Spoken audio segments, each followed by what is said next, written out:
Welcome to part 2. Attraction ain't love. If you read all the books on dating and attraction out there, you'd be forgiven that all it takes to get a man interested in you is flipping a switch. Like magic, instant attraction. Tracy Campbell tells us in How to Make a Man Fall in Love with You that all we need to know is whether his love language is visual, auditory, or feelings. Then mirror his language right back to him. Lisa Daly in Stop Getting Dumped tells us that all we have to do is let him make all the moves and keep three guys on dating rotation. Susan Rabin explains how to attract anyone, anytime, anyplace with flirtation and smile. Lee Lowndes gets love at first sight down to science in how to make anyone fall in love with you. And of course, who hasn't read Ellen Fain and Sherry Schneider's The Rules, which tells us that the secret to attraction is playing hard to get. My head swirls just thinking about it all. There's only one problem. We can spend years of our lives mastering the dating scene only to get married and watch our relationship fall to pieces because we learn more about how to play hard to get than how to act once he's got us. When you look at the numerous popular books out there on dating, the tactics can seem quite artificial. You're supposed to memorize exactly what you're supposed to do when he does this. You're supposed to treat him in a certain ways regardless of what your heart is telling you. You're supposed to say certain things and not others. As a result, you may end up bagging a boyfriend or even husband, but if you're anything like us, you always feel suspicious that who he fell in love with wasn't actually you, but the person you pretended to be. Even worse, someone who righteously followed the rules may find that herself automatically holding back her feelings in a relationship. Someone who became used to ramping up the attraction by being unavailable may find that she can't sustain her partner's interest when they're living together all the time. Someone who's an expert at making men fall in love with her may find that the same techniques are completely useless at keeping him in love. Old habits are hard to break. Creating a recipe for disaster. Dating is learned behavior, so it matters what we learn. Right now, I'm going to ask you to entertain the notion that you don't have any need for the above books because you will never ever have to make the right man fall in love with you. The only men that you have to make fall in love are the wrong men for you anyway. We're not going to elaborate any more of this idea at the moment, but keep it in your head. If you read Greg Bernard's He's Just Not That Into You, you know a little bit about what we're going to talk about. Dating isn't a game that you can win by memorizing rules. Dating is at heart a process of discovery, discovering how you interact with different kinds of people, discovering what fills your needs, discovering lessons about life through intimate, compassionate with other. If you focus so hard on the goal of getting a mate that you are blinded to the process of discovery and your own feelings, then you may end up with the booby price of an engagement ring without love. So many women convince themselves that they're really in love with the guy when they're actually not. They feel giddy and protected and bigger than themselves in his presence. They associate so many good feelings with him and they are convinced that he is their cause. As a result, they think they have to keep him in order to ensure that the good feelings keep flowing. But what if I told you that you were feeling when you were feeling for a guy was not love at all? Psychologists M. Scott Peck and Dorothy Tanoff, among others, believe that the feeling of falling in love is separate from the experience of real love. Dr. Tanoff even believes that we should have a different word altogether for the experience of being in love. She suggests the term limerence. Dr. Peck describes the difference in this way. Real love takes work. It is an act of will that focuses on both partners' growth and development. Falling in love, on the other hand, takes no effort at all.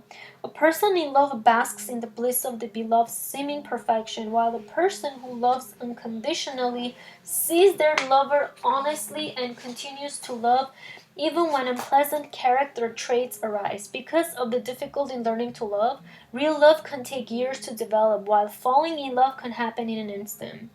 This means that a ticking clock accompanies all the wonderful feelings you experience while you are with a man that you fall in love with. They will end, and if real love hasn't arisen to take this place, the relationship will end too. What few dating books will tell you is that the art of making someone fall in love with you is a misnomer. Even if you practice all the arts of seduction on a man, all you're going to get is at best well limerence. Put bluntly, you can make a man fall in love with you, but it's not that guarantee that he will love you. That is why it's so important to learn how to love. It's the only tool you have for creating a relationship that will last forever. For decades, Hollywood has confused the experience of falling in love with the true love. Movies like Sleepless in Seattle taught us that love at first sight was the real thing. If you fall in love, you were supposed to get married because the intensity of the in love experience proved that he was the one for you. Yet, in actual fact, the warm tingles, the rush of emotion, the euphoria of touch, and the irresistible desire to be with him all the time is temporary feeling. At most, a couple's romantic bliss will last for 2 years. In most cases, it ends sooner. As mirage of romantic love has spread throughout popular culture, the specter of divorce has grown stronger. Today, when all of us have a choice about who we are going to marry and greater partner choice than ever before, we still are more likely to get divorced than our grandparents. What can we conclude from all this? First, that falling in love is no guarantee that the relationship will mature into love that lasts forever. Second, that perhaps we've been going about attracting men all wrong. When you spend all your time learning how to attract men superficially by memorizing how to act, how to talk, and how to dress, you may succeed in getting men to fall in love with you, but you may find it difficult to get him to love you. So, how do we get about getting real love? The secret lies in the universal law that we get what we give. You can't get love, you can only give it and have faith that what you give will be returned to you. Sounds harsh? It's not. It's actually the most exciting journey you'll ever embark upon. In our How to Be Irresistible to Men course, you'll learn how to radiate the kind of energy that attracts men on their deepest level. You learn to identify the areas where past experiences have made you defensive and open up them again.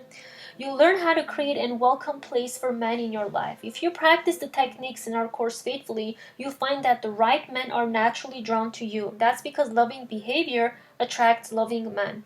Yet most of us don't rely now how to act loving. We think we are acting in his best interest when in actuality we are acting to the way we do to keep him from leaving us, to keep from getting hurt, or to keep from being alone again. Real love is concerned with growth, our own growth, and the growth of our partner. It doesn't say, I'm so glad that I'm with you, I'm with him, so I don't have to be lonely. It doesn't say being part of a couple is fantastic. Instead, it asks, how can we grow together and help one another along life's path? Real love is the essence of partnership, when two people face life challenges side by side, not turning against one another in the need to possess or perfect. Gary Chapman, author of the wonderful book The Five Love Languages, explains real love in this way. Our most basic emotional need is not to fall in love, but to genuinely be loved by another. To know a love that grows out of reason and choice, not instinct. I need to be loved by someone who chooses to love me, who sees in me something worth loving. Um, the amazing thing about true love is that it endures whether or not loving feelings are present. You can love your partner even though you dislike him very much at the moment. Dr. Chapman believes that you can act in love even when you hate your partner. Real love is more powerful than feelings. So, how do you get part of it? We'll tell you in the next lesson. Now, let's talk about the exercise. What is love? Gain a better understanding of your concept of love. If you're in a relationship, skip the first question. Then think about your current or most significant past relationship. Answer questions 2 to 6 by completing the following sentences with the first words that come to mind. Part 1, question number 1. I want the partner, lover, boyfriend, husband because. Question number 2. Part 2, question number 2. When I am with my partner, I expect to feel. Question number 3. If I want to show my partner how much I care, I. Question number 4. My partner makes me feel loved when I. Question number 5. Other people can tell we are in love because. Question number 6. If my partner left me, I would feel. Part 3. Take a moment to reflect on your answers to the above questions, noting any patterns, then complete the following sentence. Love, that is question number 7. Love is. Thank you for listening to this video, everyone. I hope it was very informative, and I hope you do the exercises, because this exercise is very helpful, and I've done it myself as well.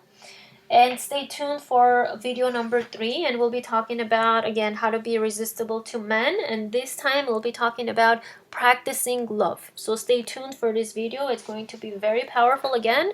So good luck. I see you next time.